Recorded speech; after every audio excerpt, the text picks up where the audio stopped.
Hello everyone, and welcome to the campaign for an English Parliament. What is it to be English? This is much disputed at the moment.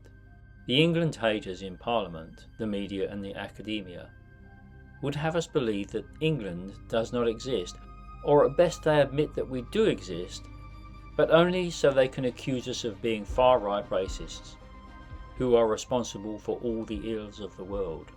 Academic after academic will be wheeled out to spout some spurious, just invented historical fact that England never was, nor the English ever were, a real nation.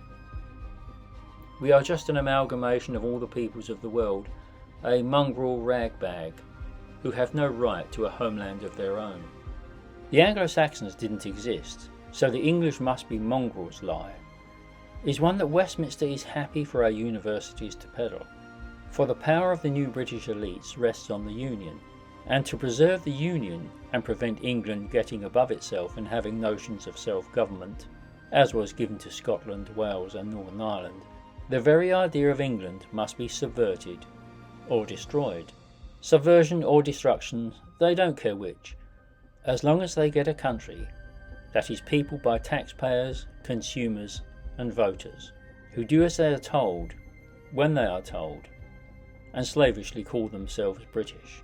The fact that the English have a right to their own country, history and culture can and will be trampled into the ground to preserve the Union, and therefore preserve the power of Westminster.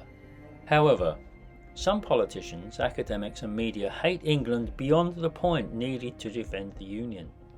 These types of people have single-mindedly gone out of their way and put down and belittle anything that could be looked back on with pride as English. For example, Henry V, Shakespeare, Henry Purcell are British, even though all three lived long before the Act of Union.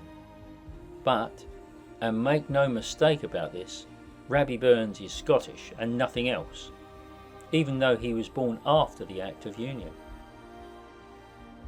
Governments do not correct the media's biased reporting, nor do they correct the academics' blatant rewriting of our history and denial of our existence as an ethnic people. Now I'm going to quote the Telegraph here, and I quote, "Anglo-Saxons aren't real. Cambridge tells students in effort to fight nationalism." End quote. The article goes on to say that they are doing this because the ethnonym Anglo-Saxon is used to support racist ideas of a native English identity. So why are the Westminster elites so anti-English? What is it about England and English nationalism that is so unacceptable, as opposed to Scottish or Welsh nationalism? It's because the English are Westminster's worst nightmare. Because England has the capacity to be great. We have both the population and the economy to stand alone. That's not to deny Scotland, Northern Ireland or Wales's contribution to the UK, only to point out that their populations and economies can't compete with England's on the world economic stage. Without England, the tax revenues of the UK would be minuscule by comparison, as for instance there would be no Barnett formula subsidy. And also there's quite a lot of Scots and Welsh who don't want to be part of the UK anyway, and would be more than happy to accept a diminished role in the world to get shot of Westminster. And so this is why our history and culture must be diminished, destroyed and forgotten. We must be held captive inside the new British Union, for that union would not exist without us. It was once said that to be born English was to have won the lottery of life. I still think this to be true, and this is why I am proud to be English. When I look back over the world history and see the impact that the English have had, it is truly amazing. No other country of comparable size has achieved anything close to that which England has. Indeed, it could be argued that we have made the biggest single contribution to world history of any country. Then there's the English language, the world's language.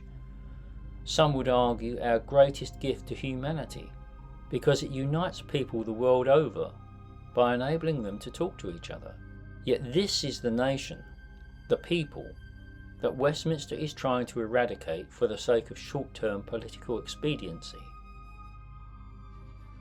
After the First World War, one of the politicians responsible for that war coined the phrase "lions led by donkeys" to describe the army's generals. Of course that was not true, as any study of the war will show. However, it could be said of our present political leadership. We are being led by the donkeys of Westminster. Now you say, surely Steve, that's unjust, and very unfair on donkeys, who just happen to be delightful little chaps. Nevertheless, I think the analogy would be recognised by the majority of the people in England today, who have virtually no respect for our politicians, and actually hate what our politicians are doing to our country and nation. I think we should have a new campaign and call it "No More Donkeys." The campaign slogan could be "No more donkeys, we can do better without them." It could go hand in hand with promoting the 12th of July as England Day, as a public holiday. We should do everything we can to promote a cultural reawakening in England, which is something the Campaign for an English Parliament have been promoting for a very long time, and is doubly important now, as the establishment is bent on destroying what culture we have. So what of the future? We must protect ourselves by building new English political institutions. Whether that's an English Parliament in a newly founded federal UK, or independence is yet to be seen. But the present status quo is not an option. It's a sentence. This is the Campaign for an English Parliament. Thank you for watching. If you like this video, please give us a like and subscribe, and press the notification icon so you are informed of future videos as they become available. Once again, thank you for your support. England is worth it.